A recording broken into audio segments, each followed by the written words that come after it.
Right, we're back with, I think episode 4. You probably hear me drinking red wine, which has come back to the pod. And we're here with Tyler Newman, who I'll let him introduce himself properly in a second. But this is an interesting one because different to the last episode with Adam, which I've now decided is episode 3. And I said I didn't really know him. I do know Tyler quite well, but I feel like I don't know what he does that well because unlike previous episodes last year or whatever, it's not e-com. Well, it kind of is e-com in a way, but it's not like physical products e-com. It's not a marketing agency. It's not it is info products, but it's different to like Billy. And I feel like property in general is just a space that I don't really know really that much about. And certainly, I don't know, maybe I'm wrong, but I feel like people that might listen to this because they're interested in e-com or whatever, might think property is what old people do. And you need fucking £3 billion to start or whatever. So my point is, I think it's a super interesting space. What you're doing is interesting. I know a little bit, but like with the last episode, to be fair, I'm hopefully going to learn a lot and then we can just get a bit weird with it and delve into a few different things and go from there. But yeah, I guess that's my little intro. To start with, I guess tell us who you are, but then maybe just give us a rundown from how you know, the past few years, how you've got to where you are now with a fucking Lamborghini with the roof that comes off. The roof that comes off. Yeah. Well, I'm sure we'll dive into what I'm doing right now, maybe in a bit more detail, but my name is Tyler Newman. I'm essentially the property guy, the real estate guy, whatever umbrella you want to put me under. But also, I guess, a few things within property space, but also just business in general. So currently I've got, essentially there's two sides to what I do. There's my actual physical property business where we're doing actual property developments. Bigger land developments is our primary focus right now, amongst other things. And then we have an education side to our business, which you could also call our coaching business, info products, kind of. Dirty word. Yeah, I try and stay away from that sort of terminology because again, it puts you under probably the wrong umbrella. And we are, our intent is to turn it into a proper education business. It's not as simple as just selling courses online. We want to build a proper education company. Well, that's what we're doing. That's what we've done. And that you know, interpret that as you will. So that's essentially what we do right now. Hence why we do a lot on social media. That really fuels the education side, and then that education side, maybe I'll dive into that in a bit, then fuels our actual property side. And so they're all part of this one big cycle. But my entrepreneurship journey sort of started way young. I can't even remember when. I'm very fortunate that I grew up in the Midlands, a place called Rugby, and had an amazing family life. One of the things I'm most grateful for, because as we all know, we are shaped by our childhood probably far more than we're consciously aware of it, in many different ways. So had an amazing childhood. Dad is a businessman, entrepreneur, has an estate agency business, which I've really seen just grow as well over the years. More so in the last 3-5 years, it's really begun to taken off, and I'm at a point now where actually I can also provide a lot of value to his business and implement some of the strategies in our education side into his, especially on this whole customer acquisition side, which is really exciting. But sort of grew up in that environment, amazing family life, went on, amazing holidays, was never spoiled. I always sort of, the way to describe it is I was on that perfect sort of knife's edge or balance of not given too much, not spoiled, where I was kind of stripped away of that opportunity to make something myself, pursue something myself, but then also I never really went without. So extremely fortunate in that sense, and that's also one of the main drivers for the education side of things. I'm very, very conscious there's a lot of people out there that haven't had the fortune of good role models in their life growing up, maybe good family, haven't had someone believe in them, and so if I can help people in that sense, then I almost feel like a little bit like that's my duty to pass that on. But I been from an early age was interested in self-development. I was always after school on YouTube watching Tony Robbins videos. I'd be searching motivational videos. Bit of Grant Cardone, surely. And just watching, well, Grant's obviously came a little bit later, but you'd watch these whole montages that get you super pumped up. And like boxing film montage with like that's it, or like gladiator music. The Rocky Balboa clip of him. David Goggins. That was it, David Goggins. But even then, this was before all those. This would have been, when I was like 12, 13. Primarily Tony Robbins. He was a big shaper for me, and done a lot of Tony's events. I think he's heavily, from an early age, put me on the right path of sort of self-development. I started a couple of businesses while I was young. Actually, you probably don't know this. First one was drop shipping.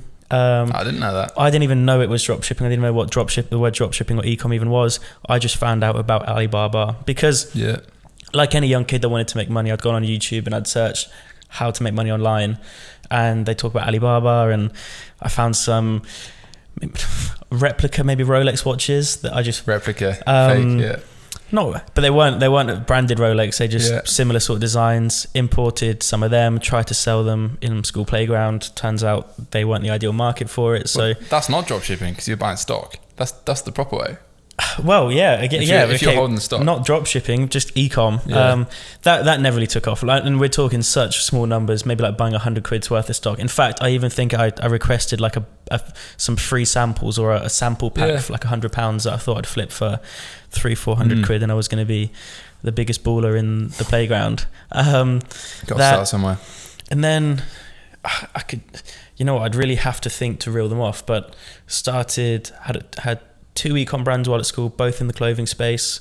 I didn't know that. What the fuck? Yeah, so the first one sort of started when I was around maybe 16 years old, and it was sort of a streetwear brand. It was just some designs that my artist friend designed on Adobe Illustrator. We sent it to some screen printing company. They printed it off. Again, sell them in the school, little Facebook page. Didn't know what paid traffic was, didn't know what Facebook ads were, and I kicked myself for it because I had known what Shopify was. Coulda, woulda, shoulda. It wasn't even Shopify. This was Big Cartel. Do you remember Big Cartel. this was Big Cartel. It's what like bands used to sell merch on. Exactly. Had I known about Shopify ads back then, maybe it would have been a different story. Then wanted to move into more like custom clothing, so actually started getting some like custom bamboo clothing made in China. All I did was go to Urban Outfitters, find some shapes I liked, sent them off to the factory in China, said, can you replicate these in bamboo material? Again, so like 17, ordered a shit ton of stock, sold like none of it because didn't understand advertising, didn't understand marketing. Then started an events business where we bought some cheap 24 foot by however long marquee on eBay, put it on Gumtree that will drive to you, set up a marquee for the night.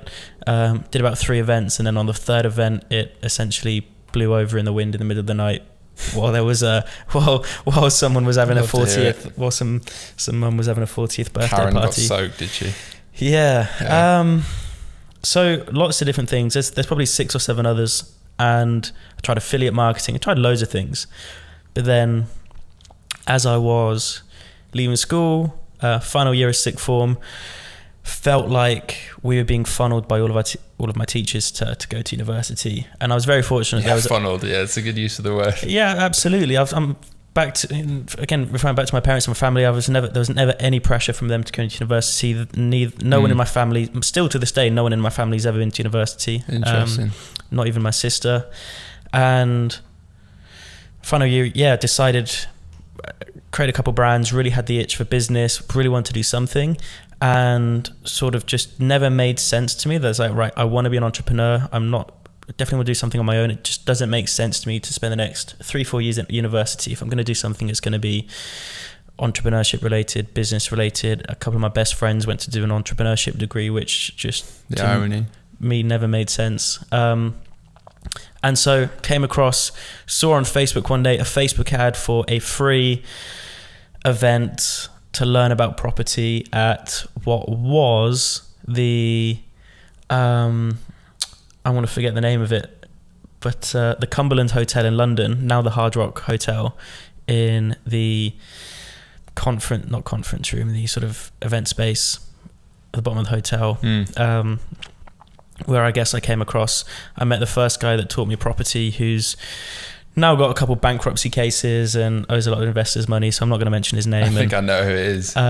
Maybe, yeah, we'll talk maybe about it's not. It's probably the only one I've heard of, but there's a few. But yeah, went on that, went to the free event, then ended up getting sold into the 3-day event. Actually did that a few times, and I knew nothing about property. And this is a big misconception people have, is that obviously grown up in a family of estate agents. My dad's got an estate agency business, like I mentioned, which is related to property. I still knew nothing about property, didn't know what a mortgage was, or didn't really know how it worked, didn't understand really anything. And so it was just so overwhelming for me.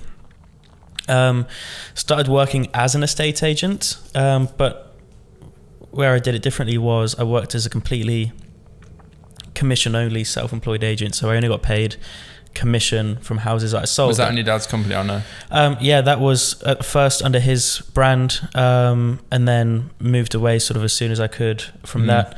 I actually didn't make much money doing that, to be honest, but made enough to scrape a small pot of cash together.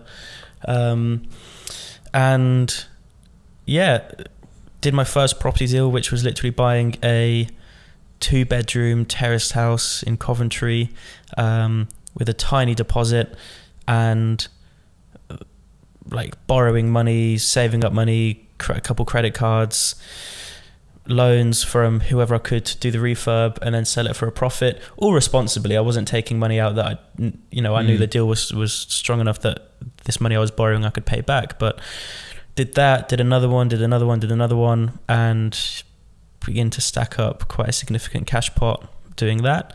And carried on doing that, moved down to London to work in North London as an, again, self-employed commission-only agent, thinking much more expensive house prices. Where I was operating in the Midlands, the average house price I was sort of working on was £600,000. Then moved to London, £2.5 million. So higher commissions, higher fees, therefore higher commissions for me.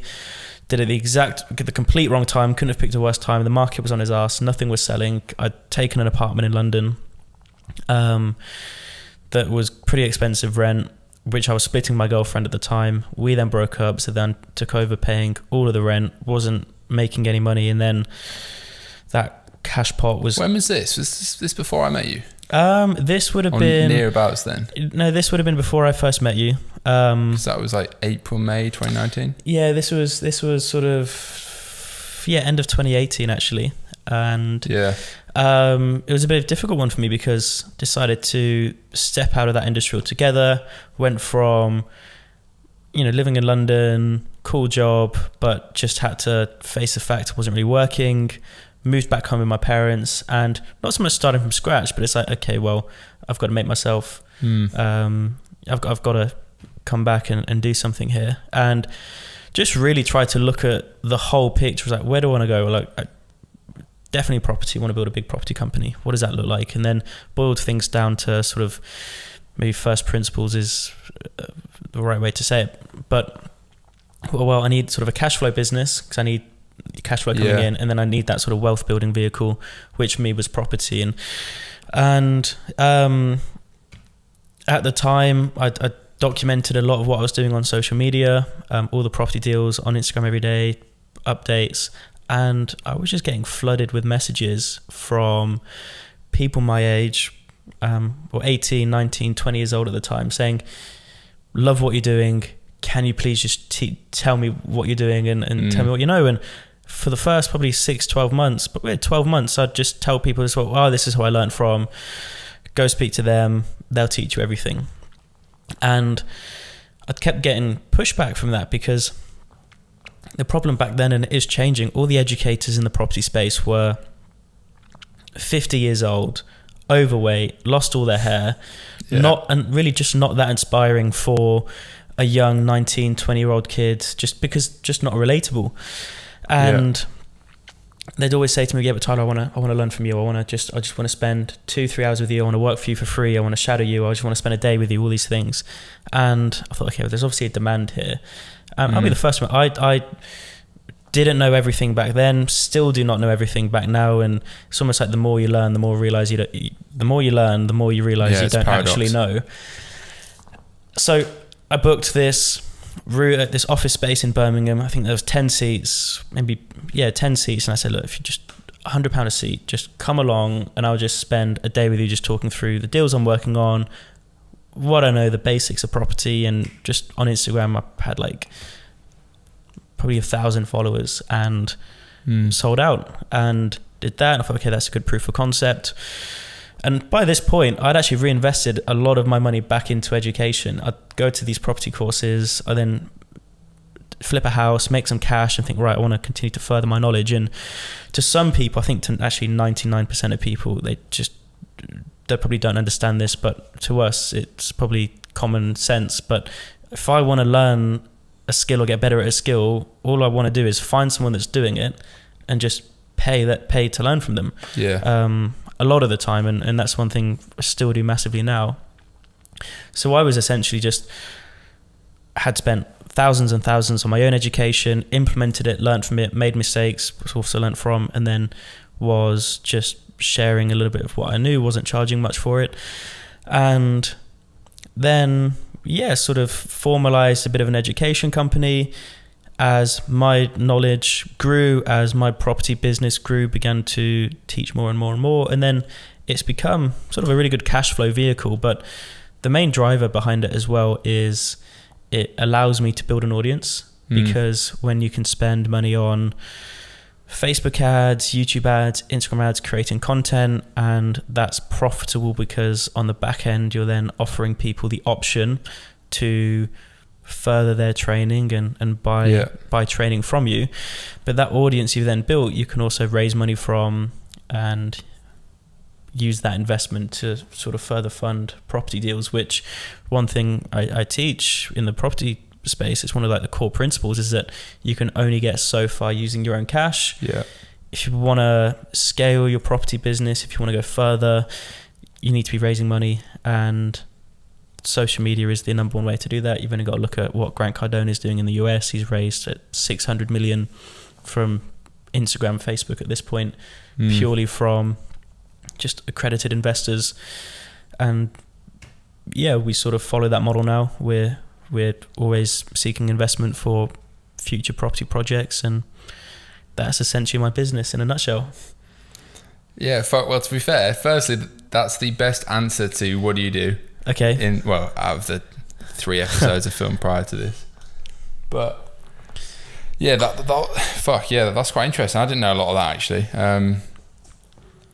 There was loads of I was trying to cut in at loads of points, but there's so many questions off the back of that. One point I was going to pick up on, and I'm probably similar, to be fair, it's like when you said at the start you came from like what I would just call a middle class background. So, you know, your parents weren't fucking multi-millionaires or whatever. Like obviously in your case it was in property. I mean, but obviously, I don't think you were going to school in helicopters or whatever, but obviously you didn't come from a council. It's kind of similar with me. I would say I came from a middle class background. Mum was a nurse, dad is an architect or whatever, something like that. But in my case, it wasn't entrepreneurial. But anyway, the point is, I've read about this a bit, to be fair. It's like people say sometimes if you come from like a comfortable, you know, it's not that shit. Like you haven't really got a sob story. Like everyone's got their own issues or whatever, but like you had fucking food on the table, etc. People say that is potentially like the hardest place to come from, because it's like, and maybe you experience it with friends or whatever, like there's no real motivation other than like intrinsic inside you. Like you don't need to go and start a business and, you know, risk all this money and time, etc. Because you could just get a fucking job and do coke every weekend like all the other blokes that are in their early 20s and go get a 9 to 5. Not everyone, but some people. It's a good point. It's something I think a lot about, and it's very easy to discredit someone based on their upbringing if they've sort of had a good upbringing. And I've had comments made at me in the past saying, oh yeah, well, you've only been able to do that because your parents are in property and whatever, and obviously they've not seen all the work that's gone in behind the scenes, and it's sort of not necessarily true. But you know, I'll be the first to admit that there's no way I'd be where I am right now without the help and support and the belief my parents have had in me, and always been there to offer me guidance. But you know, I never want to discredit all the work that I've put in over the years and the risks I've taken, because I could have very easily taken a much more comfortable route. And it's a good point you mentioned, actually, and I've talked about this amongst other friends within our friendship circle, because there's a couple others that have come from a place where maybe their childhood didn't have as much, and entrepreneurship was that escape from that. It was that ability to sort of get out of that scarcity that they grew up in. But I always try and figure out and assess, and it's an ongoing process. I have my own mind of why I'm wired this way, and it could either be maybe a genetic thing, in the sense I'm just wired in this way, that maybe whether it's ego, whatever, that has made me this hyper competitive individual that constantly wants more and wants to grow rather than just settle.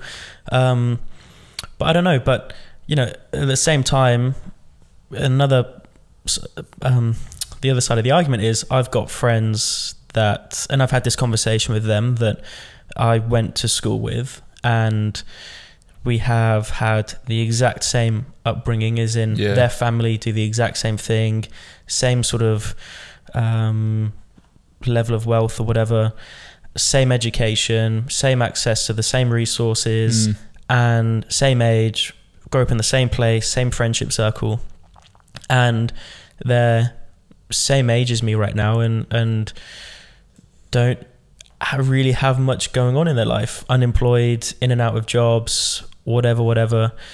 And that's not to discredit them. It's obviously they've had the exact same, essentially there's no excuse. And it's like, well, why's one ended up down that path? Why have I gone down this path? And so ultimately it comes down to just, you can have the best upbringing, the worst upbringing. I think there has to be that something else that...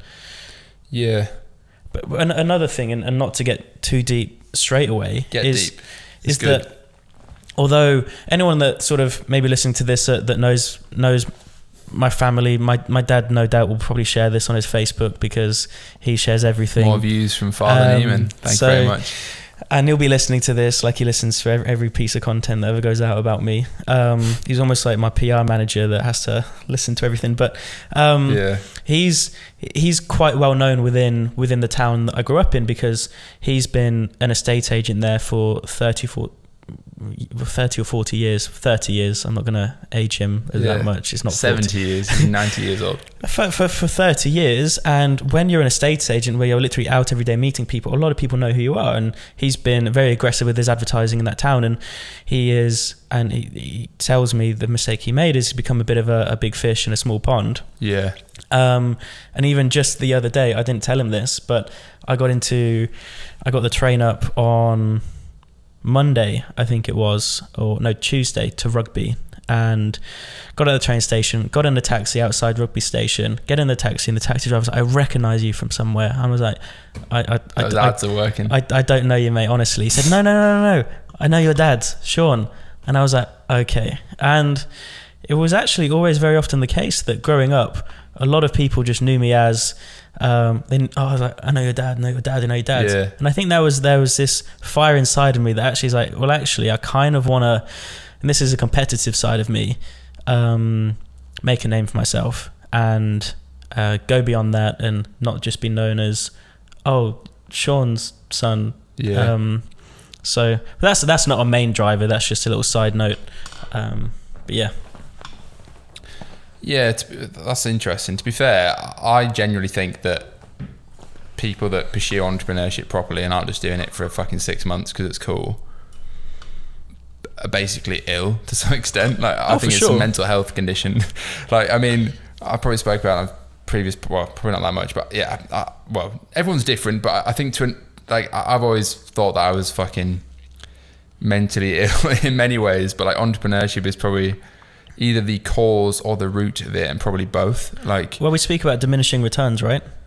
Yeah. As in, there's a level of income, there's a level of wealth where beyond that there's diminishing returns, and we're probably way past that point. And it's like, why do we... Maybe not me in the past year, but I've definitely experienced, the level of that. And then, I know what you're saying. So, but going back to your story, and if people want to find out more, episode 1, you were at a point last year where you were bringing in 7 figures a month revenue. And there is the argument to say that why do you even need to keep growing past that point? Why do you even need to keep growing once you're at 100 grand a month? Because after that, it's more complexity, there's more stress, bigger payroll, bigger risks, and you've got to be a little bit ill. Yeah, to be fair, like that is like a chilling point, because I had a conversation with a friend of mine who is, it's like going a bit of a tangent, but I won't say his name. I want to get him on the podcast, but I don't know if he wants to be public. And he is like maybe 2 years older than me, like a year older than me. We used to have an office together for like 6 months, and he's basically about to sell his business for millions of pounds, and he's like young, and he would never have to work again. And I had a conversation with him, probably wasn't a conversation, it was a fucking DM back and forth, ironically, but and I was saying what I think to be true about myself is that even if I had 100 million quid, I'd start the next business, because it's not about the money. And he was saying, nah, for me, it's just I want to make, I don't know, fucking, 5-10 million, so I never have to work again. And then I'm just going to do what the fuck I want. Like, I think he mentioned like go surfing or whatever, but, and maybe because I'm not in the same position as him with that exit pending, or because it's just different people, but I just said to him, no, I genuinely think even if I exited for 100 million quid now, which I'm not doing, but I'd like to do in the next like 5 years, I think I'd still get up within like the next month and start the next thing. Because, of course. I think, of course I want to make loads of money, I want to have nice cars and shit, and I've experienced that and I've lost it to an extent, which is probably quite unique for my age. But then it's also made me think, the blessing of that was like, fuck, I actually just like the game. Yeah. Like, I actually do. It is just a love of the game. And the game means like, the process of trying, it's toxic. Like the game of entrepreneurship, not the game of playing girls on Instagram, which I've been out of for the past year. They are similar, I suppose, in ways, but also toxic. Yeah, the game of just like creating stuff, whether it's a fucking podcast, which is probably partly why I started this, or a brand, like I'm working on a new brand right now, which I mentioned in the past episode. But yeah, just the game, knowing that it's going to be wild ups and downs, and if you can't, I guess most people, because they're wired differently, or in many ways I wish I was wired like that, I'm just happy doing something more simple or whatever, and it's not better or worse, but it's just different. And if you can't, I suppose if you can't handle the heat of entrepreneurship, which in my mind is just the wild ups and downs, like I feel like it's made me fucking bipolar, to be honest, the pursuit of entrepreneurship. It definitely affects your personality. And the like genuine pursuit of it, not the, I'm going to pretend I'm interested in e-commerce and do it for 6 months. Like I can't do anything else. I would rather throw myself off a cliff than have a 9 to 5. Relentless pursuit. And that's how I actually feel. Like I'd actually rather be homeless than have a 9 to 5. And as long as I was in a position to pursue what I wanted to make. And that's an interesting point, because all entrepreneurs are wired 9 to 5 slightly differently. There are some that literally just want a lifestyle business. You go to Bali, there's people there that have e-com dropshipping businesses that are happy making, touching 6 figures a year, but they've got no team. They can probably put in 2 hours of work a day max and live an amazing lifestyle on the beach in Bali. Then there's those that want to get that exit, make a sum of cash, and then they're done.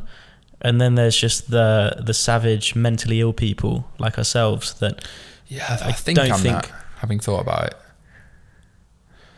Yeah. I mean, I haven't had that big exit to decide yet, but I don't know, like I think you'd know at this point. Done the Bali, like making 100, 200 grand on a laptop. Yeah, and there's definitely a lot to be said for that, by the way. I think that's fucking great. I think that's so attainable for 99% of people if they just realised. And it's probably the healthiest about that with Adam in the last episode. But yeah, I just feel like I don't know. I mean, maybe if someone gave me 50 million quid, I'd never start another business again. But like, what would I do? Like, hypothetically, I don't know. And it's quite an interesting conversation to have with yourself. Like if I got unlimited money tomorrow, so to speak, whatever. 10 million plus is probably effectively that in many ways. or more. But like, yeah, if I never had to think about money again, what would I do? And then like the reality is I'd probably start another econ brand or a fucking podcast and probably actually do what I'm doing now. Probably just have a Cullinan and a fucking SVJ roaster downstairs, which I don't currently. And a 6 studio for the podcast. Yeah, and a 6 studio, and well, this is a 6 studio. 3 girls bring me drinks while we record, and 17 Richard Milles with a custom dial. But you're gonna clip this in 5 years' time when you've got that. Yeah, fuck, you've tangent on. That's a pretty deep subject, but yeah, I think I'd probably be doing something similar. I'd just probably. I don't know. I definitely have more cars and watches. It's a constant pursuit, and nothing will ever be enough. And you just constantly want to get to the next level. It's same with any goal we've ever had. You want to get your business to 10 grand a month, then you want to get 25, then to 50, then 100, then 200, then 500, and you're never not happy. You're just never satisfied, and you constantly want more. And I think that's just us as humans.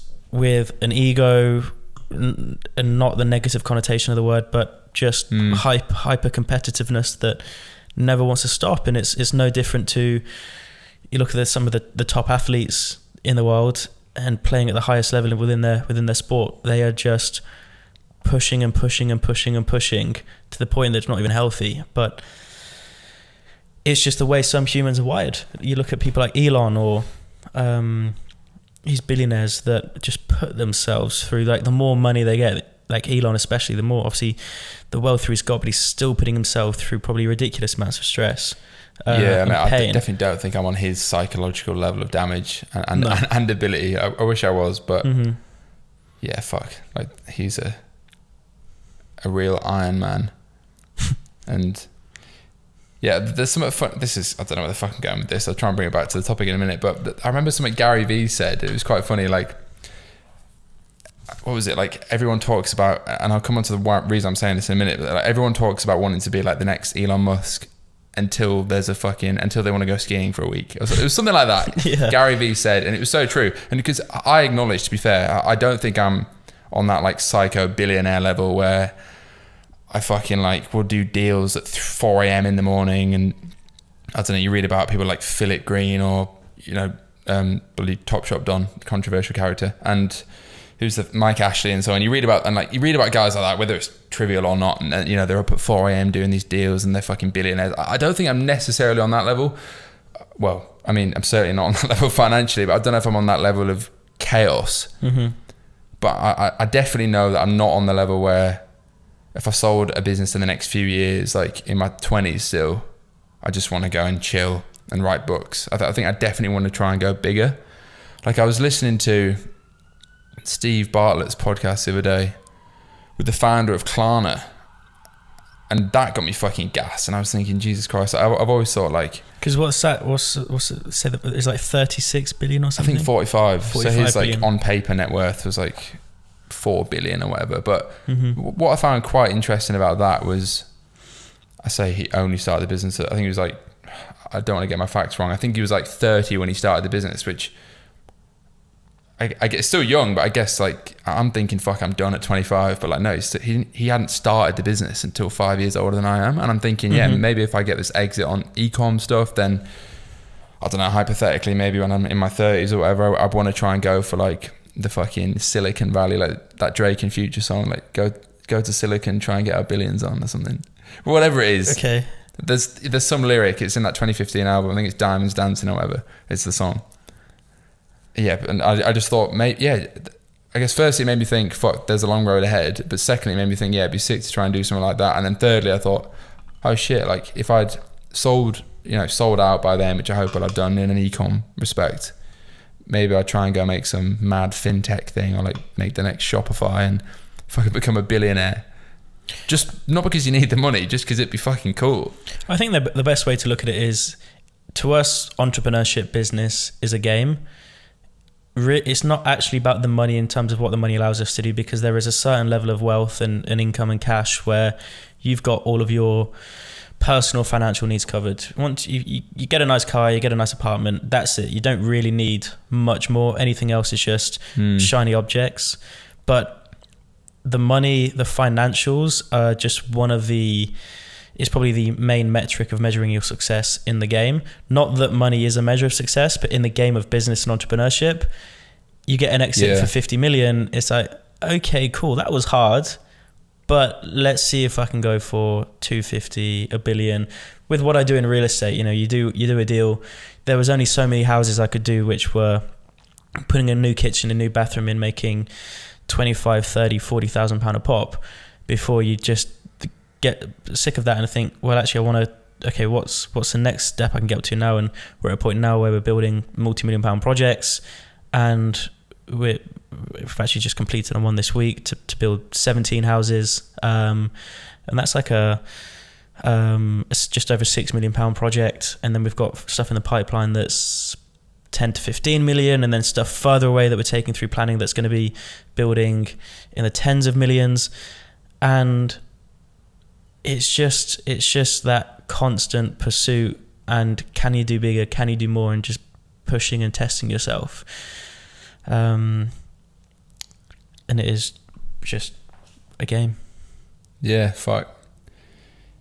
Let me ask a question then, to bring it back to, I guess, relevant to the general property topic. I mean, we'll go on another tangent soon, I'm sure. So, and then I'm going to go get more wine, because I didn't fucking bring it over here, but I'll do that while you're speaking. You mentioned, like, and this is a part I literally know nothing about, so excuse my ignorance.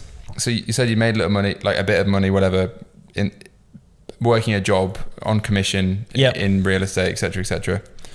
I guess two-part question. Firstly, like, is commission standard for everyone? Like, in working in, like real estate, estate agencies? Because I thought maybe if you're in the younger side or whatever, you just go on, I don't know, 25 grand salary and that's it.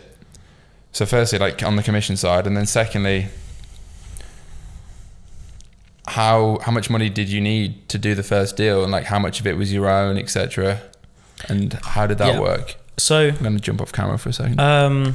So without boring the viewers to death, discussing the estate agency industry in too much detail, the estate agency space in the UK is embarrassingly far behind the rest of the world. So if you look at the US and Australia, and even countries like South Africa, for example, but specifically US and Australia, if everyone's ever watched $1 Million Listing, agents earn a lot more money, they get paid higher commissions, and it's just more of a respected job. In the UK, and it's changing, the industry is going through a huge shift, a huge transition.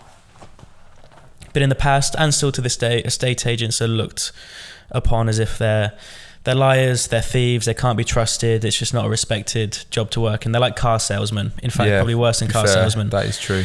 And that's because, again, without going into too much detail, they're not paid that much money. And so there's no barriers to entry. And so what that does, that attracts the wrong people to the industry.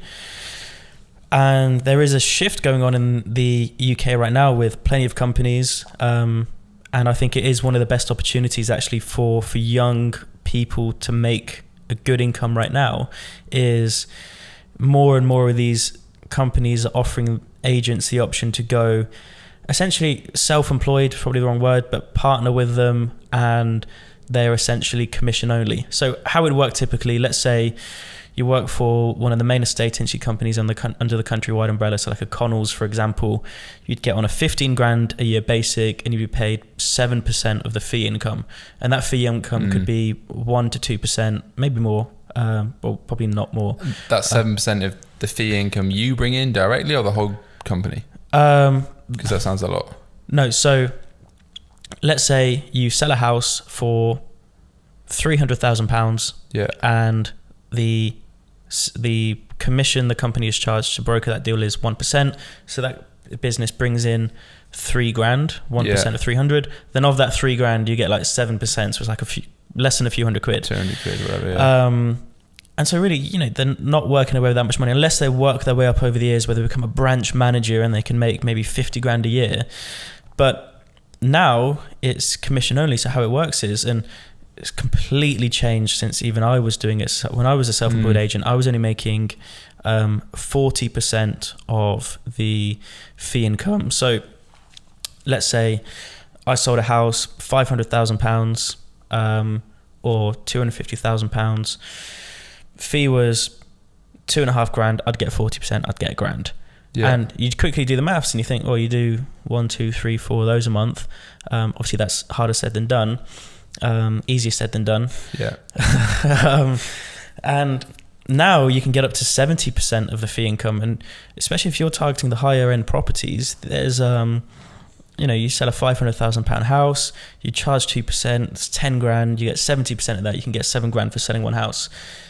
Obviously, you've got to do it right, but there are agents now I'm aware of that are making 20, 50. I even heard of, and I actually know him personally, took home £100,000 in commissions in 1 month. I think I know who you're speaking of. You won't actually. Well, maybe. Oh, okay, maybe not. Okay, you know who I think you're thinking of, and I'd like to get him on the podcast because I know nothing about property. Yeah, and so that's the massive transition that the estate agency industry is going through right now. It's getting more and more typical, and a lot of agents are making that jump into going commission only, and they're making a lot more money, which is good for everyone. It's good for the agents to make more money.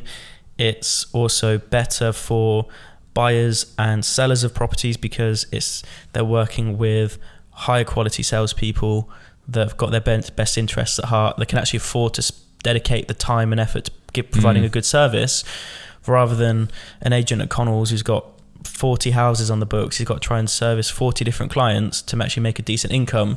Whereas now an agent can just represent 2, 3, 4 clients a month, give them world-class service and make more money doing that. So it's a win-win for everyone.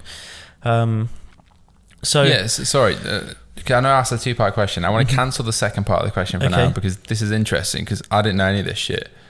And yeah, sorry to cut you off, but I just had a thought. So on Instagram, I don't know if you follow this guy. His username is Super Prime. Sorry, I think it's a bloke called Trevor Kearney. I'm probably not saying it correctly, but I don't know. He's the only property guy other than you, and he's certainly the only estate agent, so to speak, that I follow on Instagram. And I don't know why. I mean, well, he's Super Prime. Sorry, do the fucking maths. He sells property over 5 million, which I think is the term for Super Prime, over 5 million quid. And I just find it fascinating because, well, firstly, he clearly knows what the fuck he's talking about, but secondly, he shows so much, which most people, I feel like, particularly in that part of the market, would never show. And it got me really interested. And I started to think, geez, if I wasn't an entrepreneur, I reckon working in super prime property, selling these fuck off houses would be amazing, because 2 things. First, you get to go in all of them, do the viewings, and it's sick. Like, you basically get to live in a 15,000 square foot house, apart from sleep there every day, showing people them. But secondly, the network you would get dealing with those ultra high net worth individuals who, like, not in every case, but generally speaking, they've probably got quite an interesting story, and if they're self-made, whatever.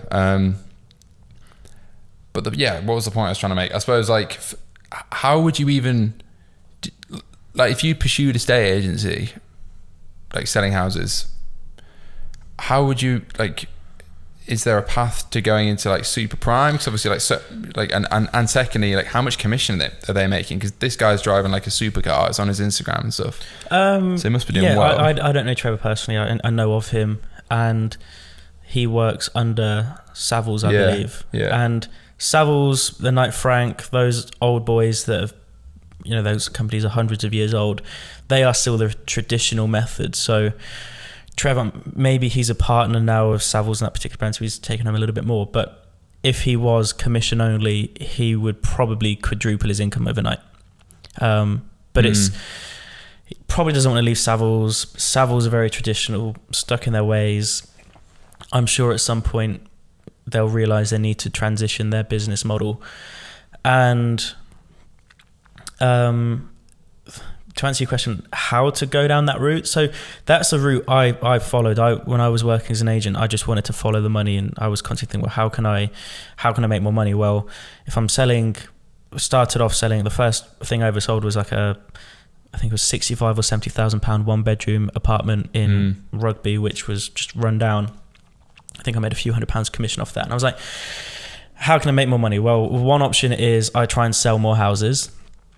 That means, working longer hours, working harder, working more, and probably not the best route. Or I could sell more expensive houses, or I could increase the fee that I charge the seller. But obviously, to increase my prices, increase my fee, I have to obviously increase the value that I'm providing as well. And I chose to go, do both. And so I started focusing on the upper quarter of the market, which was at the start sort of £500,000 plus. Yeah. In the Coventry area, and I increased my fees to like 2%, 2.5% plus VAT, so 3%, which when my competitors were charging 1%, 0.5%, Purple Bricks, his online agents, were charging a few £100s. But I knew that the value I was providing justified that. And when you think you're competing against an agent that's charging half the price, a quarter of the price, well, actually, if wait, sorry, are you setting that price as a freelancer effectively? Essentially, as a freelancer. So under the company I was working for, I could then I literally had access to all the marketing materials and the ability to then,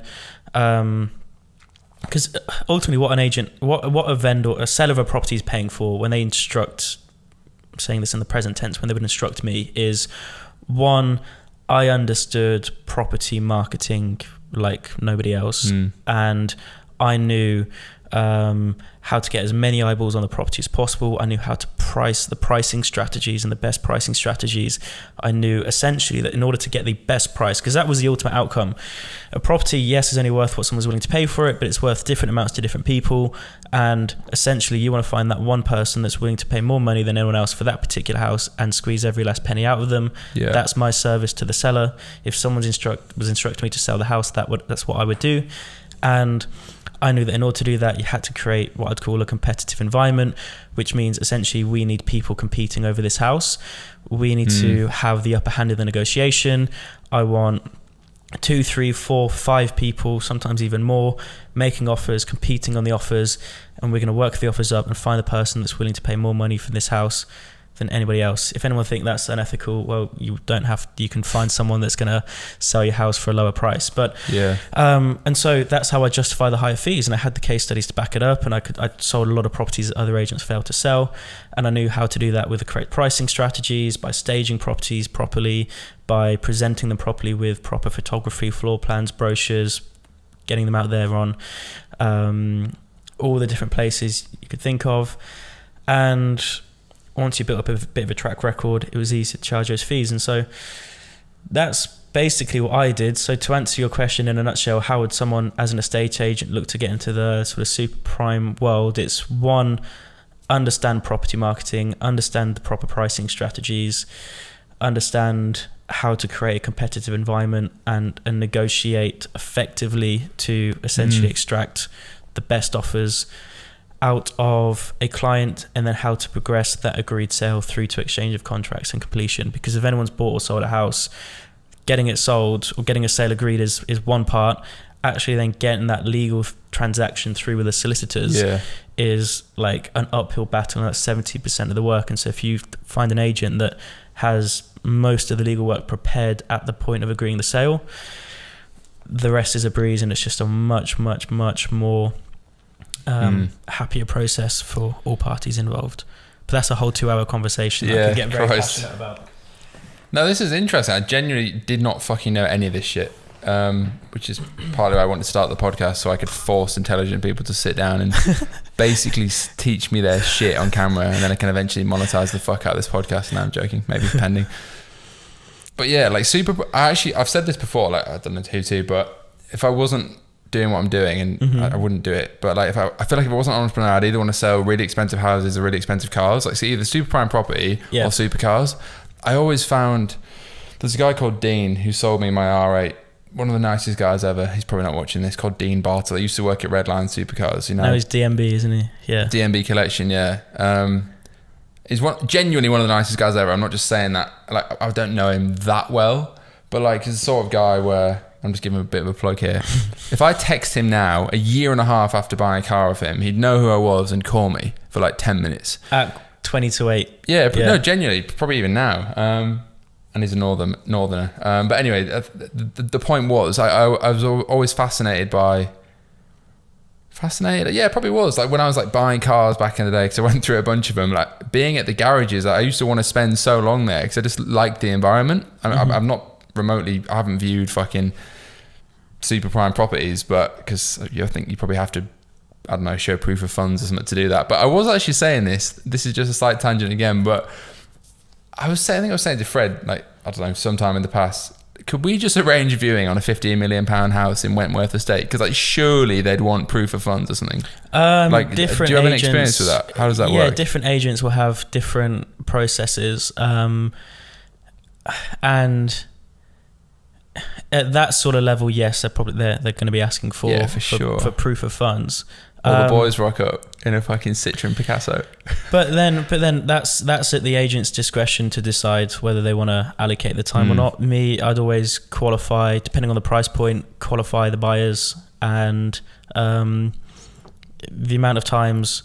For example, one of the marketing strategies I'd use to sell a house is like an open house, which is basically we open the house up on a Saturday, 11 o'clock to 1 Sounds p.m. very American. And we have 15, 20 parties booked in to view the house, and they all can just view it within that time frame, which means I don't have to go drive to the house, get the house ready, turn all the lights on, open all the curtains 20 different times on different days. And on an open house, when there's 20 people there, if you're interested, if there's only one person interested in buying that house, but they see, fuck, there's 19 other people here viewing this house. When they come to make me an offer and I say, look, you saw how many other people are interested, you need to increase your offer, they're going to believe me and they're going to increase it. But also doing the open house means I wouldn't waste my time driving 30 minutes across town to show around a house to someone that's actually got no money is a waste of my time. And I experienced both sides. I experienced people that looked like they had cash and then absolutely didn't have a penny to their name and were just wasting my time. I also had people that in the nicest possible way, you'd look at them and think, why on earth did I agree to show this tramp around this house who's got one way to put it, no teeth left? It's turned up in tracksuits and a t-shirt that's got rips in it and shoes that are falling apart and generally looks like they've just come off the street.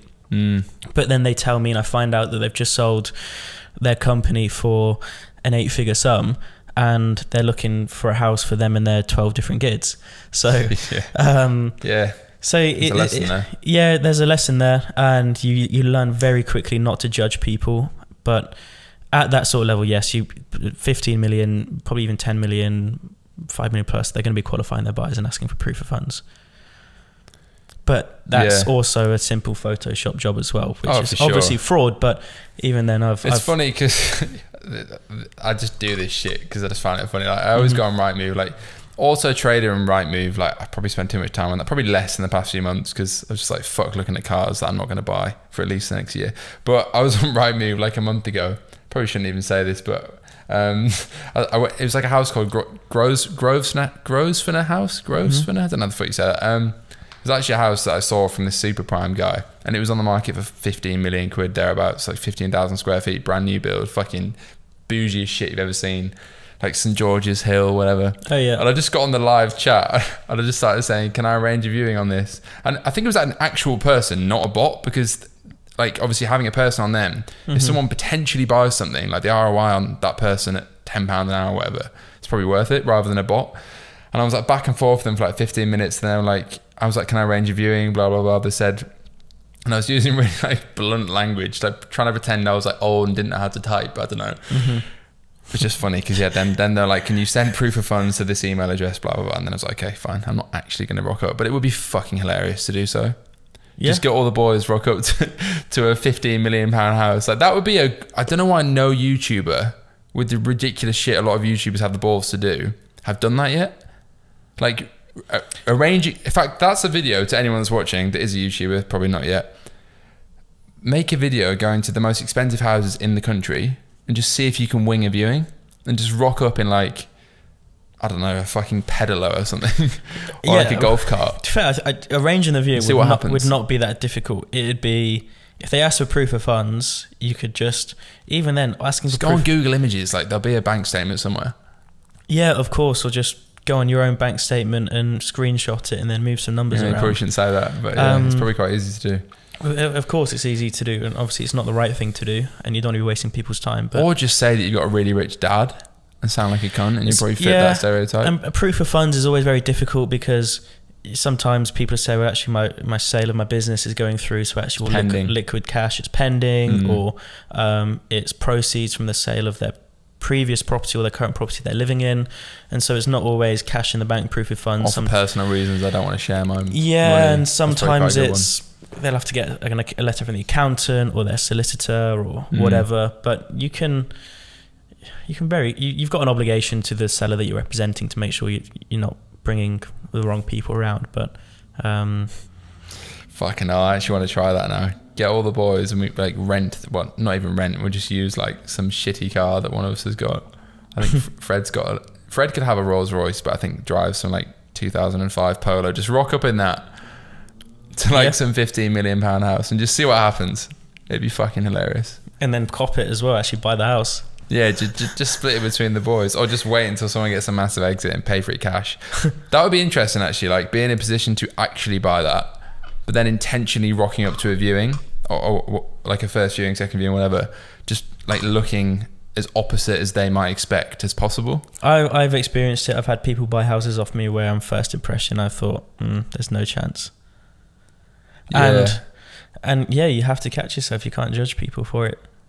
But then I've also had people that are actual scam artists and come looking like a tramp, convince me they've got money, convinced also the seller they've got money, and then turns out they are actually a convicted fraudster, ex-convicted fraudster. With money or without money? Without money.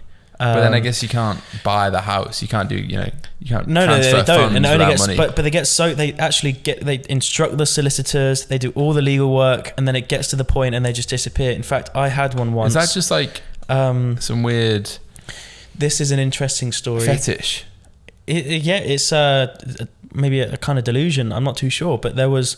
Probably quite fun. Wasn't a house I was representing, but it was within the network and people I worked with. There was this this developer near me, this builder that we knew, and I actually ended up selling one of the houses he built, but he had this gorgeous house in Northamptonshire, and we were going to put his house on the market and sell it for him because the previous agent had failed to sell it. But then just before we took we're about to take the house on, he's like, nope, I found a buyer for it. I've agreed a price, really good price. It's all going through. A couple months go by and he calls us or calls the offices and says, the buyer that's meant to be buying my house has completely disappeared and fallen off the radar. Can you just run his name through your system and see if you know anything about him, if he's viewed anything with you guys, whatever? He put his name into the system, and we think, yeah, this guy's also buying a house. One of the houses we're representing in Warwickshire somewhere, similar price, and they're meant to exchange contracts today. The sellers have packed up the entire house. They've got a lorry waiting outside because they're moving to Ireland, and they're meant to exchange and complete today, but the same guy has disappeared. Turns out the guy was, I can't remember the word for it. It's going to come back to me. It's where he has multiple wives. A bigamist. A bigamist? A bigamist. I'm pretty sure it's bigamist. Learn something new every day. I'll Google it, and basically... Catch me if you can spec. Catch me like Frank Abagnale spec. Yeah, But we then punched his real name into Google. We managed to find his real name and we found out he's a bigamist. Turns out there's this story of where he had multiple girlfriends or wives, whatever. Oh, but they didn't know about each other. They didn't know about each other, and he ended up in hospital once because he got in some accident, and then all of the wives, I think it was actually two of the wives, turned up to hospital to look after him at the same time. Jeez. And both were like, who the fuck are you? In many ways he's very talented, in other ways he's a cunt. Yeah, so he's obviously living a catch me if you can style life, but it caught him in the end. There's loads of stories like that. We had one guy rock up to this. We were trying to sell this house for £3 million. We just had an open house this weekend, had 30-40 people view it. It was a talk of the town. And then the next day we're doing a couple other one-off viewings as well for people that couldn't make the open house the day before. And again, this wasn't me representing, it wasn't me there this time. I actually same house, happened twice. I actually almost sold it to the second scam artist that tried to buy it, that turned out to be a fraudster. But the first guy, he was driving past on the Sunday, saw the for sale sign outside, hadn't seen it advertised anywhere else, even though it'd been on the front page of the Sunday Times or whatever. Called the office, said, oh, can I just like pop in and like view this house? And we're like, well, actually someone's there right now, go and have a look. This guy rocks up, blacked out S-Class. He must be in his mid-50s. There's this young blonde lady with him and does this whistle-stop tour with this 12,000 square foot house. And at the end, he says, yeah, I'll take it. What price? We say 3 million. He says, yep, done. 12,000 square foot for 3 million. Where's it? This is the Midlands. This is the Midlands. This is in Warwickshire with 80 acres as well. Fucking hell. And gets it through the solicitors. Actually, legally exchanges contracts on 10%. I want to say it was 500 grand actually, but I'm pretty sure it was 10%. So 300 grand. Is that non-refundable? That's non-refundable. That's your deposit once you exchange contracts to commit to completion, which is then the actual when the legal transfer happens and the rest of the money's exchanged, and then disappears. Lost the 300. So the seller kept the 300. Just like never applied. Like never applied. And it's just a thrill for him. Well, actually, the police ended up calling the office like 6 or 12 months later, basically investigating him. I think there was a money laundering case, and then I actually agreed to sell to another buyer, which ended up being another scam artist that was living in this make-believe world. They had all this money and delusion. You think of the full scam artists, they'd go like 15 million, St George's Hill, fucking south. Yeah, you wouldn't go Midlands. Yeah, you don't. Yeah, unless they've got a specific niche for the Midlands. Well, their kids go to school. Maybe they're from the south and they want to try something different. Well, their kids go to school near there and they're from that area, and it's a fantasy. I would love to call him out right now, but I won't, because I actually sold his house for him and then he never paid the fee. Yeah, you probably shouldn't. Might be dodgy character. Yeah, but that's all behind me. I don't hold any. But there was a lot of interesting stories working as an estate agent. Yeah, Jesus Christ, lots of fuck ups. It's a super interesting space. Like, I watched that Selling Sunset, which is probably like, I mean, they seem to be all making millions, and I'll go on to another topic in a minute potentially, but is that completely just Americanized television, or is that just what it's actually like in prime real estate in LA? It's a bit of both. That's Americanized television. That's also in LA, where they operate under that self-employed model where they do make big commissions. They are making cash.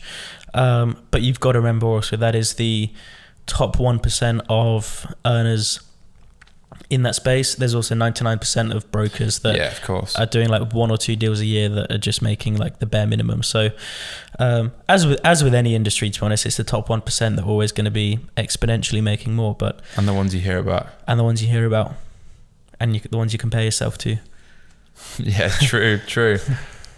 All right, cool. Fucking hell, that was a tangent, but I could go on about that for probably like 5 episodes. But what was my original other question, I suppose, was how much money you need to actually do a deal?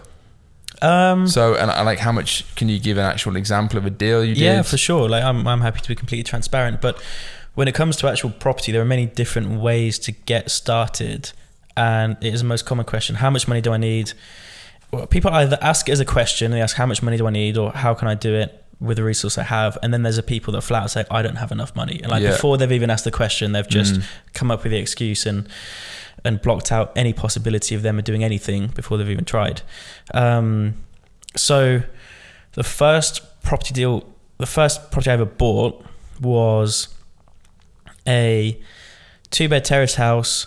The price I agreed to buy it for was £80,000. It was a motivated seller, so we wanted sort of someone that was in my position, that didn't have a chain. I wasn't depending on selling another property. I was just ready to go. I had the finance lined up, and it was completely run down. It was almost like he was a bit of a hoarder, and it just was not in a good state. So it was the opportunity to add value. He was holding Alibaba stock. Yeah, I bought that with a 10% deposit, and which is £8,000. It required just under, I want to make sure I get the numbers right, just under £20,000 of work ish. It was around 20,000. Obviously I didn't have all of that £20,000. It was for the 6 months I was refurbishing it, I literally had zero money in my account at all times. So every penny that came in would go straight back out. Paying the electrician, paying for the kitchen, but just using investors' funds. Or leveraging debt. So had a credit card maxed out, and I want to reiterate, I said this earlier, this was all like using it responsibly. I knew that there was enough profit in this deal. I knew I was going to sell it, that I could pay off these credit cards. I wasn't using credit cards on a speculative investment. Borrowing money from family and friends on sort of like a loan agreement style. So look, I need to borrow X amount for this amount of time. I'll pay you back this amount of interest and things like that. So just being resourceful, and one of the most important skills, I guess, in business, but I think more so in property, is just learning how to be resourceful and just learning how to pull on resources to make things happen, because you know, you never have enough resources to do the deals you want to do, and you need to learn how to raise finance. Like I said earlier, all the big property players, they raise money. I was using investment. If you're just going to rely on using your own cash to grow and scale a property business, it's going to take you so much longer. And so yeah, just using investors. And then from that, there was £26,000 profit in that deal, which as a return. Over what time period? How long did that take? Over 6 months. Yeah, that's pretty in good. and out, from getting in the deal to get out the deal, which for me was like that's the most money I'd ever seen in my bank account at one time. And then as return on cash, like, it was a great return on cash, and then got into another one. But were you getting, she said obviously 10% deposit, 80 grand, you put 8 grand down. Was that on a mortgage basis or what? So this is how where does that work? This is where I guess a lot of people would probably instinctively say, oh, how did you get a mortgage so young or whatever? That's probably what I would think, if it was a mortgage. Yeah, so there are many different ways to finance a property. That was with a residential mortgage, and there's caveats to this, because to use a mortgage for essentially flipping a property where you buy it, do it up, get out, is not the right thing to do. Yeah. It's actually against the terms of a mortgage. A mortgage is long-term lending. Banks want you to use that product for the longer term, and they're not suited to that sort of thing. The best thing is either using bridging finance, which isn't as scary as what most people make it out to be, plus also just using private investment. So for example, a house I'm buying right now in Luton, I'm buying that with essentially a private mortgage from an investor. Yeah. So they're giving me 90%, just under 90% of the purchase price. Essentially they're acting as a mortgage lender, but it's just a private investor. So residential mortgage, you can do it if it's your intention to sort of stay there, live in the property. That was, I guess, kind of my intention, to stay there, live there, but technically, on the record. But yeah, but that was something I had to learn along the way, and I want to make sure whatever I'm saying, I'm being responsible about what I'm not saying 100% that's the right thing to do. But that was also an example of me being resourceful, making mistakes, but worked in my favor. And to get a mortgage like that anyway, you just need 3 months pay slips. Yeah, true. I guess it's only 80 grand in it. Yeah, unless you're self-employed, it's a little bit more difficult, but there are solutions there. And anyway, it should be either looking to work with an investor or bridging finance or a joint venture with somebody. So, but in terms of, and I know there's going to be people commenting and saying, well, how do you find a house for 80 grand? Well, look up north, but also, one of the key skills of being a good property investor is learning how to find those good deals. That house, when I bought it, was probably worth 100. I managed to agree it for 80 because I presented my offer correctly. And what you don't see is for the 12 months before that, the amount of failures that I had, tried to buy properties, made offers, all fell through. It was like, that was not the first viewing I went on, the first offer I made, that was the first deal. There was over 12 months of like just failures and not giving up before that, like literally not getting anywhere. And then all it takes is that first deal. First one's always the hardest, but always one you learn the most from. But there's many different ways to do a property deal. So you can you do it with no money? No, there always needs to be a lot of the time money involved, but you can just use other people's money. So joint ventures, partnering people, find someone that has got money but maybe doesn't want to dedicate the time, energy, effort, whereas you're happy to go out, find the deal, structure the deal, manage the project, manage the exit, the sale, and you split the profits 50-50. They arrange the finance, you do all the work. It's fair exchange, it's a joint venture. So there's many different ways to structure a deal. Yeah, fuck. Just because I know whatever I say, I know what all the excuses and complaints and questions people are going to have on top of it. I'd rather just try and cover all bases. Yeah. So to build on that, let's say in your Instagram bio, I think it says 55 million GDV, which I'm assuming is gross domestic value. Is that right? Development value. Gross development value. What does that mean, and how did you get there, and what's going on with that? Because I don't know what the fuck that means. When I actually took that on my Instagram bios, I didn't know how sort of relate. It gets to the point you can. There are vanity metrics in property. I'll be the first to admit, and same with any business. To be honest, you can throw revenue numbers around and everything. Yeah, of course. Yeah. So our main focus now is land developments. It has been for the last 18 months. And so what that means is acquiring land. We're primarily focusing on residential housing, so and schemes where they're sort of detached, nice houses, the sort of stuff we want to build. We have got our fingers in other pies for like apartment buildings and that sort of private rented sector and student accommodation, but that's like further away. But right now, our sort of pipeline, what we're buying, what we're building, we're buying 2 sites in Cambridgeshire, one for 17 houses, one to build 16 houses. And essentially that gross development value, that means the total value of all the properties once they're built. Yeah. So one we actually completed on this week. I was actually signing all the completion docs on Monday or Tuesday to get that through. That's to build the 17 houses, which they're only 3 and 4 bedroom, kind of, we call them dormer houses. They're not quite dormer bungalows, they're a little bit bigger, but they've just got sort of that pitched roof, and they're not full 2-story houses. So they're like 400 grand a house, 6 or so million quid's worth of houses there. Those are the ones. But that 55 million, that's primarily made up of the stuff as well. We've got some bigger sites. There's 5 sites we're taking through planning, which means it hasn't got planning permission yet. We've secured on a purchase contract. We're taking it through planning. That's to build, well, it's impossible to know the exact number because one, you don't know exactly what you're going to get planning for. You might get knocked back. You might apply it for 50 units. You might only get 45. You might apply for 70. We don't know. But essentially, the pipeline, around 50 million quid's worth of property that we'll be delivering over the next 3 years. Like you say, 50 million quid's worth of potential property. But I get the question people have, and I have then. So that's a bunch of developments that you said we are working on. So firstly, 2 questions. Who is we? Okay.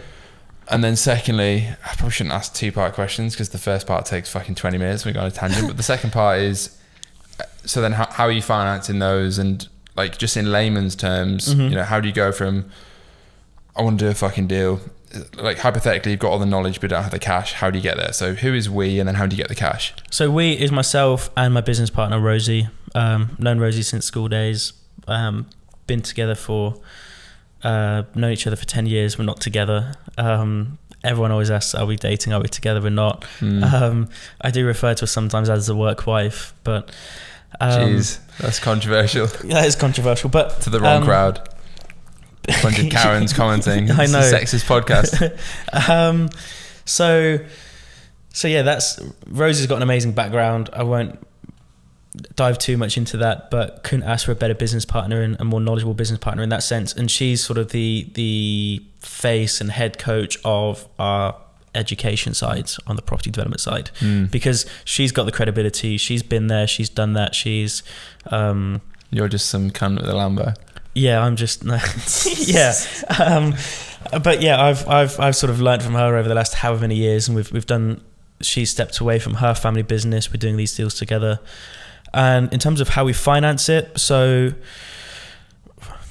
let's use the example of the 17 houses we're building. The total costs on that site, total cost includes the price you're paying for the land, the build costs, all the professional fees, so what you're paying the architects, the employers agents, the project managers, all the finance costs, because there's a cost of borrowing money, etc. is about 5 million quid. A big portion of that is bank financing. So with development finance, so the banks are happy to look at, okay, total cost of this, we'll give you X amount. So kind of like a mortgage, but on a bigger scale. They give you a portion of money towards the purchase of the land, and then they'll give you, in this instance, they're giving us 100% of the build cost. So we're buying the land for 900 grand. They're giving us a few hundred grand towards that. Once we've purchased the land, we literally say, right, to get to this stage of the build, we need to draw down 500 grand. We draw down the 500 grand. Once we've drawn that down, the banks are happy. We then draw down the next sum, because they don't obviously want to be overexposed at any point where they've drawn down so much money. We've only done so much on the build. So then there's sort of that remaining input that's required. The banks need to see some essentially some skin in the game. That's made up of a bit of our cash plus some investors. So on that project, we've got 4 investors that have put cash in, as well as us. And they are not silent partners, but they are they're not involved in the day-to-day management or decision making. They are essentially just putting their money in, and then at the end of the project, at the end of the scheme, once we've built them, sold them, the money's coming back into the business. We pay off the banks first, and then that remaining profit, there's a profit share where we've allocated a portion of that profit to the investors that put the money in now, and they get a nice return on their money. So again, it's investors. Right, so hypothetically, if I know how to do this, let's just assume that as the first thing, because I guess learning from you, whatever, internet, people could learn that. The next question is, so assuming I have, well, firstly, let's assume I've got, I don't know, £500,000 in, which most people don't, 99% of people don't. Can I then just go to a bank and borrow a few £1,000,000 for a project, or is there other criteria and credibility that they need as well? And that's assuming you've got the cash to start with. Yeah, so assuming you've got the cash to start with. So the banks will always, I say always, the lending market changes. Sometimes it gets a little bit tighter and they want to be a bit stricter on the criteria. But let's say you go into a project where you need to borrow £2 million from the bank. You've got your £500,000 or whatever. The banks will make decisions based on a few different factors. One, how much profit is in the deal. If it's like there's a stupid profit margin where there's 30% profit margin, they're going to be like, okay, cool, we're happy to offer you like a higher, it's a loan to value or loan to cost, essentially. How do you prove that in the first place? So you show them a financial appraisal, a full financial appraisal, obviously evidence to support all of the costs. You've put in that appraisal. Typically you need to be showing just over 20%, like 22%, or 20 to 22% to actually get any lending at all. So if there's a high profit margin, another big thing is your experience as a developer. Yeah. So if you've got absolutely no experience, that loan to cost, the percentage of the total cost you need they're going to lend you is going to be lower. Yeah. And also, if you're going to use what's called a mains contractor versus using a subcontracting route, basically, are you just going to pay one company to manage the entire build? They take on the risk, they manage everything, they project manage everything. Obviously, you pay a bit more for that, but they know how to do it. They've done it a million times. Or are you, as a first-time developer, going to try and project manage it yourself, where you don't really know what you're doing? There's probably going to be delays. You're probably going to make mistakes. So their preference is obviously use a respectable and reputable mains contractor. So there's a few different factors like that. But if you've got an amazing track record, you're an experienced developer, yes, they're going to be much more comfortable lending you money. It was not easy for us to raise finance from the banks. Like 70% of the banks we spoke to, probably more than that, rejected us straight away just because of our age. And then sometimes our experience wasn't that strong enough. But then once they actually had a chat with us, understood actually, okay, these guys know their shit, and they thought this through. They're not just willy-nilly asking for money. They were then more open to discussions. So it's not, I don't want to sit here and say anyone can do it, go to a bank, they'll give you the money. But again, you've got to be resourceful. You've got to find ways to make it happen, and if the banks offer you lower money, then it means you just find more investors to put more equity in the deal. So there's things like that. And then that was assuming if you had money. So if you know what you're doing and you haven't got money, and you've never done it before, hypothetically, so you know, most people listening to this, if they're willing to hustle and learn, whatever, do you think it's possible to go and then raise, okay, granted you're going to start with a smaller scale, but do you think like raising money off investors is actually realistic if you have learned stuff and you come across as credible or whatever, even if it's your first time? And then like secondly, who are those investors? Are they literally like individuals? Are they private funds? Honestly, could be anyone. Individuals mostly at this level, at this scale. At a smaller scale, they're going to be individuals. But there is absolutely not a shortage of cash out there. And in fact, I generally right now most people have got more money than they've ever had before, post-COVID, just because of how much money's been pumped into circulation. There's a lot of people sitting on a lot of cash, and it could honestly be anyone. I said this on a podcast the other day. I've spoken to people I've met in a sauna randomly that said, "Oh, I've got a couple $100,000." Was it a sauna in central London below your beautiful Riverside apartment? This was actually back in the Midlands, but actually, funnily enough, in my apartment, I put there is a neighbour that I've met that ended up, he's a private lender to property entrepreneurs. That's the benefit of being there. And we're looking to work together. It could be like taxi driver. I've had it before where we get chatting and he's like, "Oh, I've got loads of money lying around. Is there anything we can do together on it?" He's got 100 million lying around. He's a taxi driver for fun. No, but it could be 10 grand. It could be 50 grand. It could be 500 grand. The way to raise the best ways to raise the finance, one is you need to know your shit. You need to be educated, because people that have actually got money sitting around, the reason they've got money sitting around is because they're smart and they know how to make money, and so they're going to be able to ask the pressing questions that will allow them to determine whether you're just chatting shit or not. So get educated, know your shit and know your numbers. Watch Dragon's Den, look at how many pitches crumble because the entrepreneurs have got a good business but they just don't know their numbers. Actually find a good deal.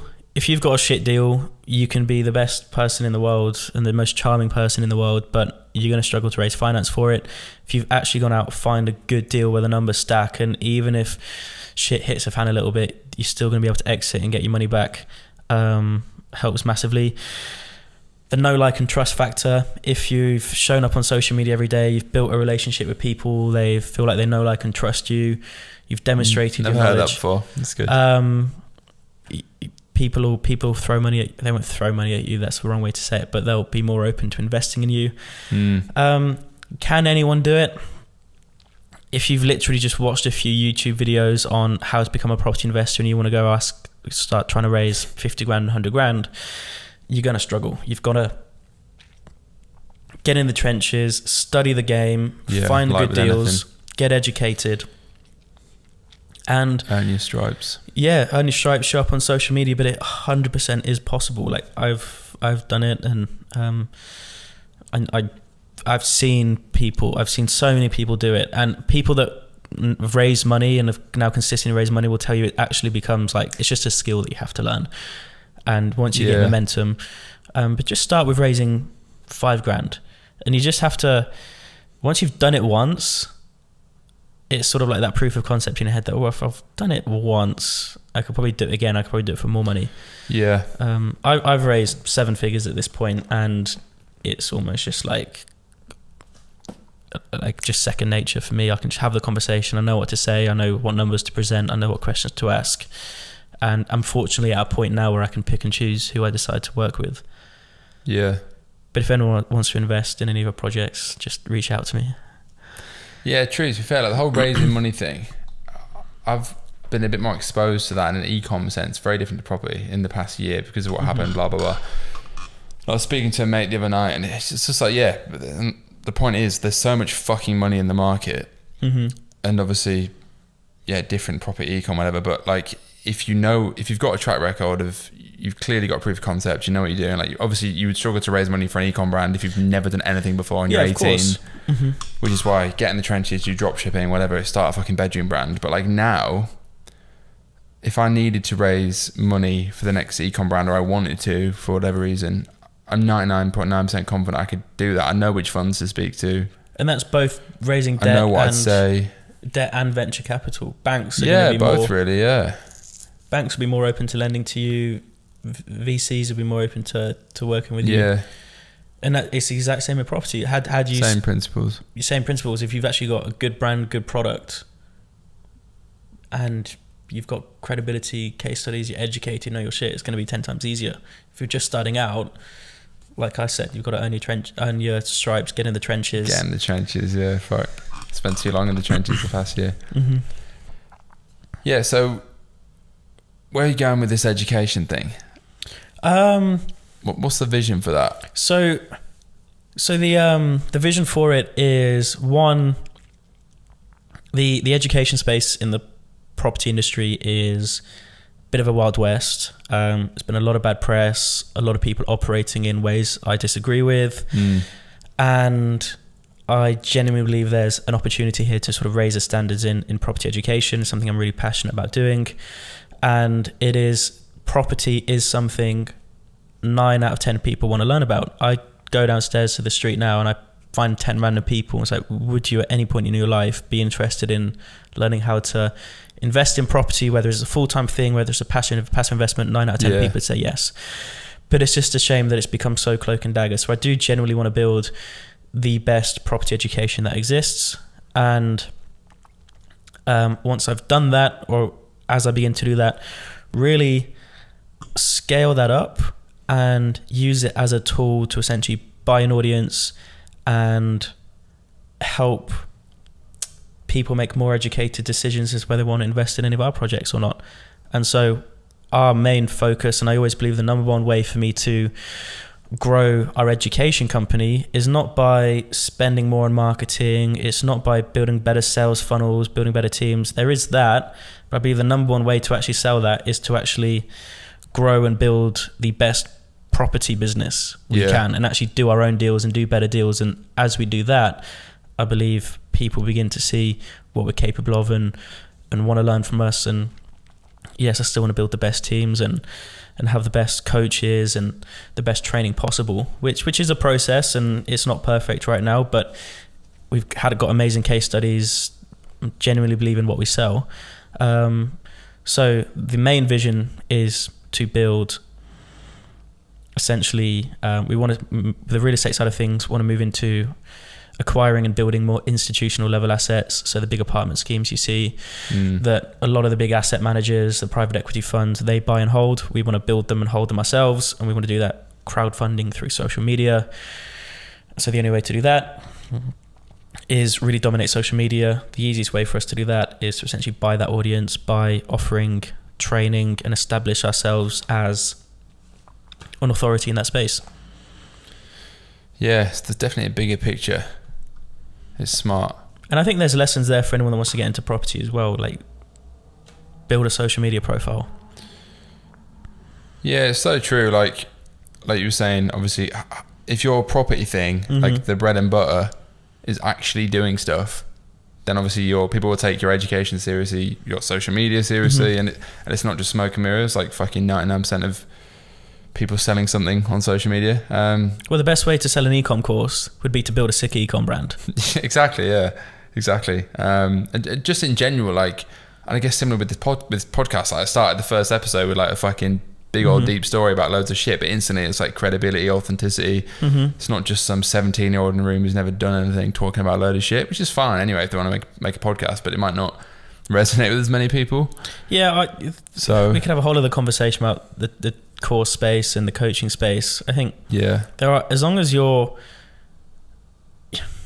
never going to be the smartest in the room, but as long as there's people that maybe below you, and I mean that in a sense that below you in terms of their knowledge level and experience, teach them, but just try not to teach everything, things you haven't done yet. So yeah, I think I read something as well. It was like, I think it was on Twitter actually, which I've started using loads recently. Someone said like, there's no point having a mentor. Like people have gone on about having a mentor that's like 90 years old, but the best mentor is like, I think it was like 3 to 5 years ahead of you in your industry. Because, and granted, there'll be things that someone that's 70 years old and has been in the industry for ages can teach you, but it's going to be more general and less specific, because the industry in any industry has changed so much. And I was like, fuck, that's so true. Well, I could like, go if I spoke to some ecom person that was 90, ecom didn't exist for a start. Like the people I want to be learning from are, I don't know, Lewis Morgan or whatever, like Ben Francis at Gymshark, for example, like sort of 5 years ahead of me, hypothetically.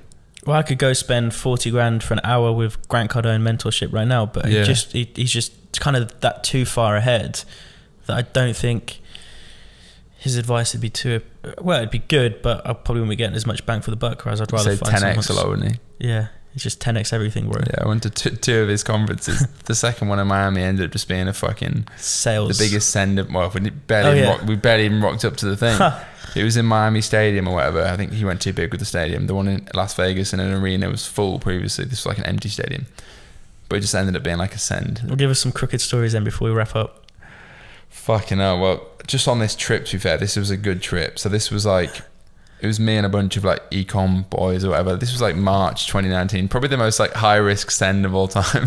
And there's probably some parts of the stories I shouldn't say on here, but where did we start? We started in, I think we went LA, across to Miami, back to Arizona, then Vegas, then back to LA. That's what it was. And it was like 2 weeks.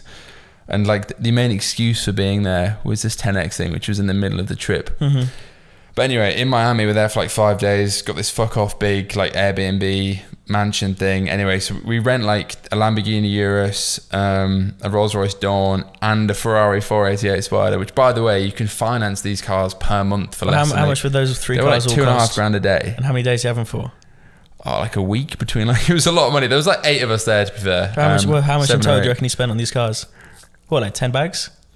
More? Probably, yeah. It was a lot. It was a fucking scam, but there's a video on my old YouTube channel actually in the Rolls Royce, and it was fucking just, yeah. And I'm pretty sure the guy that owned the rental shop, well, I know for a fact, like he was probably just like a drug dealer as well, and he was like drunk. He ended up coming out partying with us, and anyway, long story short, we had all these cars. You can imagine what it was. We're out like every night, but one night in particular, and this is like a fucked up story, but it's absolutely true. He was like, he picked us up in, I think, another Urus. It was like absolutely paralytic. So he was drunk driving us around, whatever. We ended up going to Live Miami, which is like, yeah, I don't know. I think Dave Grutman owns it, that like mogul in the nightclub space, like the club of Miami, I think. I'm not an expert in that space, but it was a fucking big club. We rock up. We've all probably had, hypothetically, maybe 1 or 2 drinks. Shouldn't have. We rock up in the 488 and the fucking Dawn. So it's just like ball of shit, and everyone starts shouting like, "It's a rental!" I was like, "Of course it's a fucking rental, you cunt. We're not from America, and we're here on a holiday, like getting lit, you cunt. So obviously it's a rental. It even is a fucking rental. You couldn't afford the rental. We're still spending 10 grand for the week on them. Yeah, so. or whatever it was. And we ended up going to this club. Anyway, meet these bunch of like, I'm not even exaggerating here, like 25 fucking Venezuelan people, like girls and guys, and obviously like, Miami has a lot of like South Americans in it. I've never actually been to South America, so whatever. But if you Google Venezuela, it's probably not the lowest crime of a country and culture, shall we say. I mean, don't want to offend anyone, but I doubt we get many viewers there. Anyway, everyone comes back to our fucking Airbnb, which is like this massive, wasn't like the most baller villa ever, to be fair, but it was like this big fuck off villa, blah, blah, blah. They all come back, we invite them, we think this is, like, say, we're inviting them back, this is nice, like, good things to do, whatever, like, making friends. Anyway, long story short, no one gets any of the girls that we're trying to get, no one. And like 2 hours into like the after party, we realised that like 3 laptops have been stolen and all the Venezuelans have fucked off. Fuck. And then next morning, no one fucking shagged, no one got any girls, which is what we wanted. And you lost 3 laptops. And 3 of us lost our laptops, and then one of them, it was me and a guy called Eddie that had invited him back technically, so like Tim, if he's watching this, got his laptop nicked, and I ended up having to pay for his laptop because he was like, I wasn't going to invite them back, and there was a bit of a fallout the next day, but there we go. And that was one story from that trip. But then we ended up going to Arizona, and Josh Illis 60, is that how you say his name? You know the brand Snow Teeth Whitening, you've probably seen it. I don't know. He's like this guy though.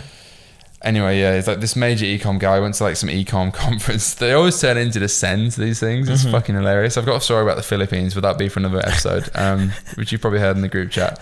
Yeah. That's too dodgy for a microphone. But yeah, it was fucking high risk in like Arizona. We ended up staying in like this 15,000 square foot pad, which you can probably buy there for like $2 million because the land's so cheap. And it was just a big send. Anyway, like you can probably imagine what happened, but ended up waking up at like 8 a.m. in some strip club, and it was Not a nice. Well, I say waking up. You like, woke up. Just like sobering up is probably a better term. Okay.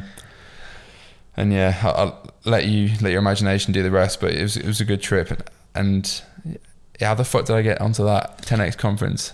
I don't know. We should do an episode where it's just like stories of the send from the past few years, because there's been a lot, to be fair. Like COVID slowed them down, obviously, because no one could go anywhere. But like, there's some fucking crooked stories from like Bali, particularly the Philippines. We'll save them for a special episode. Yeah, that would be fucking high risk. But I'll try and wrap it up shortly. Obviously, you've had 2 Lambos. I met you when I had the green R8, and I don't think you hadn't had any sick cars then. Like, obviously, I currently don't have a sick car, and I'll fucking have one again, but I'm jealous of you every day. Well, I'm not, but like, I love cars, whatever. Which one got you more girls? Was it the Coupe or the Spider? Well, they're both, for context for those watching, they were literally both the same car, the Huracan Performante. The first one was a bright blue, like kind of Miami blue. Baby blue is better term. Blue Cephas is the official Lamborghini colour name. And that, when it was cleaned in the summer, it just turned heads because you could just not miss it. And then what I've got now is like a satin black kind of Batmobile spec, and it's a convertible, so it's got like the felt roof. Which one got me most girls? To be honest, I never really rinsed it to get females. Hard to attribute the car's involvement in this process. There's a iOS 14 attribution issue there. Which one got more attention? The blue one definitely got more attention, for sure, because just the colour popped. But once you've done the cars, you for years and years and years dream about getting your dream car. You get them, and then you realise actually it's an overpriced, depreciating piece of metal. Which is still sick. Well, actually, the first one I sold for break even, and then this one I will be able to sell it for a profit. So okay, true. Okay, maybe I'm just not smart enough. But either way, when I bought the cars, my intention was to make money on them. I was like, if I'm going to lose money on them, I'm going to lose money on them. I'm just going to enjoy it in the process. And but you always want more. You could always think of more cars that I'd want, but you've got to catch yourself not falling for the whole shiny object syndrome. And at the end of the day, it's the love of the game. That's what I want to keep doing. It's not about cars, lifestyle, whatever. It's only a little bit about cars. It's a little bit about cars. It's fair. Those are the trophies. Those are the things that you have a stressful day at the office. You jump in the car, you have fun. It reminds you that it's all worth it. And at the end of the day, you've got to. It's just an experience. You've got to reward yourself. I do think it's important to reward yourself and have those things to sort of work for. Trophies, and for me especially, like the car was one thing I just really was a big goal of mine, and then ticking it off was proof that, I set myself a goal, I achieved it, and it reinforces the fact that you think big, you work hard towards a certain goal, and they come. So there's 101 ways I could justify buying it. There's also 101 ways I could probably reasons for not buying one. I completely think a supercar, if you're making money, is net beneficial. Of course. Like mindset, the network, surprisingly, that it opens doors to potentially, which is why I'm fucking pissed that I have a sick car right now. But I had 9 cars in 3 years, which is ludicrous. They weren't all sick, but yeah, it's like, I definitely missed that rush of just hooning around London late at night. But we'll be back there soon. Yeah, for sure. Summer 2022. Oh, for sure. I hope so. Fucking hell. But yeah, you're right. You realise that it's not what you thought it was, but it's still sick in other ways. And yeah, I never want to be one of those virgins that's like, Gary Vee used to preach it a lot. It's probably changed a little bit, but like, don't spend money on anything but your business until you're 67 years old. It's like, well, who wants to be 67 and have a Lambo? Yeah. You want to be, 20s and have a Lambo. Of course. Cool. Or 20s, 30s, whatever. Like, well, that's when you can enjoy it the most. You get the most literally bang for your buck from it. There's the biggest return on it. Exactly. But yeah. Let's wrap it up there, I guess. Sick. Well, could have got a lot more crooked than that. We'll save that for another episode because there's a lot of fucking stories I personally have, and I'm sure you do, and a lot of other people that can come on this podcast. Let's do a part 2 of... Part 2, 3, 4, 5 of like weird shit. But yeah, I learned a lot in that, to be fair. Trying not to let these drag on too much, but I'm excited to see where you take it because...